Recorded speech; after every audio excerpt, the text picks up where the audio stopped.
Teacher की, और teacher को पूछा नहीं जाता। स्टूडेंट्स परोक्ष रूप में पीछे से बुराई निश्चित करेंगे। देखो, हमने पूरे साल मेहनत की है, हम वर्क अच्छा करते हैं, लेकिन ये जो टीचर है ना, ये पक्षपात करती है। ये टीचर अच्छे नहीं है, ये टीचर कहलाने के योग्य नहीं है। सामने नहीं, लेकिन वो जो पब्लिसिटी, माउथ पब्लिसिटी, एक से दूसरे में, दूसरे में तीसरे से आपकी छवि गिरती चली जाएगी। तो सीखना चाहिए, आपको ये सब नहीं करना चाहिए, है ना। तो ये पक्षपात रहित बिहेवियर कीजिए और बच्चों को भी यही सिखाइए। यही मॉरल वैल्यूज़ है, यही नैतिक गुण है। राजनीतिक व्यवहार से मुक्त, वही करीब करीब नॉन पॉलिटिकल बिहेवियर। क्यों पॉलिटिक्स? किसी टीचर से आपका झगड़ा है, वो स्टूडेंट आपके उस टीचर के सब्जेक्ट का है, तो बच्चों पर इसका क्या असर? आपको बच्चों से उस तरह का व्यवहार नहीं करना चाहिए। आप उसका काम देखें, वो आपका व्यक्तिगत मामला है। तो राजनीति ना करें। सहायतापूर्ण दृष्टिकोण, हेल्पफुल एटीट्यूड हो, मानवीय गुण होने चाहिए, है ना। ये सब आपको सीखना चाहिए। तो ये सब गुण आप में होंगे तो बच्चे निश्चित रूप से आपके बनेंगे, है ना। आपका जो पर्सनल व्यक्तित्व है एक अट्रैक्टिव होना चाहिए। व्यक्तित्व में आकर्षण हो।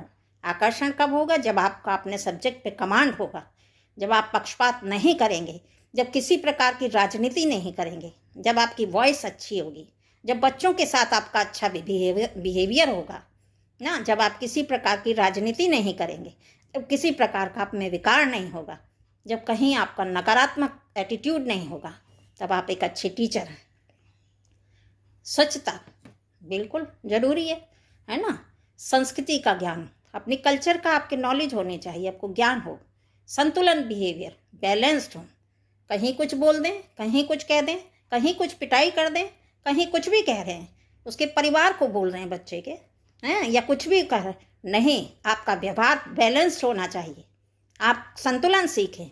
वही अगर आपकी उपलब्धि, अचीवमेंट आप चाहते हैं, आप सक्सेसफुल टीचर बनना चाहते हैं, तो अच्छा बिहेव करें, अच्छा व्यवहार आपको करना चाहिए, है ना। बात बात में आपको क्रोध आना, इससे विद्यालय का संचालन में, कक्षा में छात्रों में अनुशासनहीनता का उदय होता है ना। निश्चित रूप से उसमें क्या होता है कि आप बच्चों में एक राजनीतिक माहौल पैदा कर सकते हैं।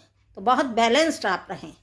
प्रेम स्नेह, बच्चों के साथ प्रेम से बात करें, है ना। बच्चों में विषय के प्रति रुचि, आपसे प्रेम स्नेह होगा तो बच्चों में जो सब्जेक्ट है उसके प्रति बहुत इंटरेस्ट डेवलप होगा, है ना।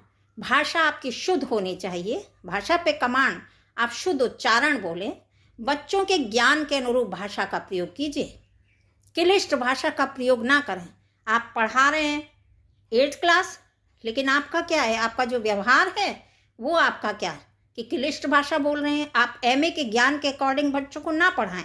जैसी क्लास हो उसके हिसाब से आपको पढ़ाना चाहिए, तब एक सक्सेसफुल टीचर है आप। दृढ़ इच्छा, स्ट्रॉन्ग विल पावर आपकी होनी चाहिए। बच्चे प्रश्न पूछें, उसके लिए तैयार रहें। बच्चे कुछ पूछें, उसका जवाब संतोषजनक हो, इसके लिए व्यवहार कुशलता हो, विषय का ज्ञान हो, नॉलेज हो आपको, है ना। कक्षा में हिचकिचाहट नहीं होगी यदि आपको अपनी नॉलेज होगी, है ना। समझ आ रहा है आपको? दूसरा क्या कि देखिए, ये सब क्वालिटीज़ आप में चल रही है, एक इंसान में भी होनी चाहिए। जो भी कोई एक प्रशासक के रूप में काम करता है, हर एक में ये जो क्वालिटी है सब होनी चाहिए। मनोविज्ञान का ज्ञान होना चाहिए। शिक्षा की समस्याओं का समाधान मनोविज्ञान के निश्चित रूप से संभव नहीं है ना। प्रत्येक बच्चे के बारे में आपको नॉलेज हो, क्या उसका पारिवारिक परिवेश है, क्या सामाजिक परिवेश है, उसके हिसाब से उसको ज्ञान दें। बाल केंद्रित ज्ञान है। क्यों? क्योंकि जो शिक्षा है वो बच्चे के चारों ओर घूमती हैं। चाइल्ड सेंटर्ड एजुकेशन आप रखें। आप अपने हिसाब से ना पढ़ाएं, बच्चा क्या चाहता है उसके हिसाब से आप उसको नॉलेज दीजिए। और ये नॉलेज कब होंगे? जब आप टेक्निक्स जानते होंगे, टीचिंग मेथड, क्योंकि टीचिंग तो एक आर्ट है ना। आप जब उन बच्चों को उन विधियों का, उन टीचिंग मेथड का नॉलेज आपको होगी, टेक्निक्स के होगी, तो वो आप अच्छे से बच्चों को पढ़ा सकेंगे, है ना। तो ये सब आपको जानकारी होनी चाहिए। कुछ ये है कि बच्चों जो क्लासरूम है, क्लासरूम के प्रति भी आपकी कुछ ड्यूटीज़ भी हैं, तो जानते सब हैं, है ना। तो ड्यूटीज़ क्या, एक टीचर की क्या ड्यूटी हो, कक्षा में अनुशासन बनाएं, ये ध्यान रखें, बच्चों को प्यार करें, अफेक्शन रखें उनके प्रति, लेकिन थोड़ा डिसिप्लिन भी मेंटेन करें, स्टूडेंट्स इधर उधर ना घूमें, उनके प्रति सहानुभूति रखें, दोषपूर्ण भाषा ना बोलें, बैलेंस्ड भाषा बोलें, कुछ भी बच्चों को ना कहें, उससे बच्चा क्या है, बागी हो सकता है, उसका कैरियर खराब हो सकता है।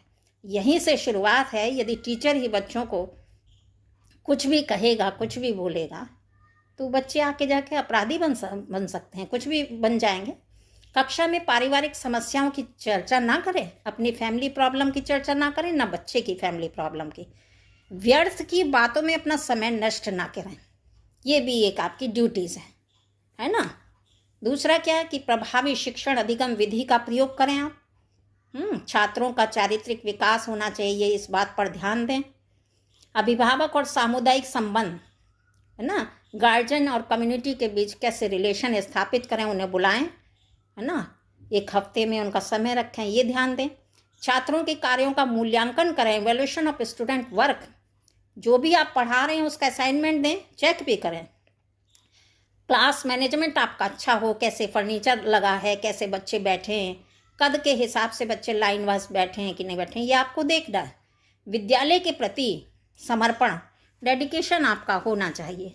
डेडिकेशन होगा उसके प्रति तभी आप अच्छा पढ़ा पाएंगे, है ना। कुछ और ड्यूटीज़ हैं, और ड्यूटीज़ के बारे में जैसे मैं बता रही हूँ आपको कि छात्रों को अपना परिचय बताएं। छात्र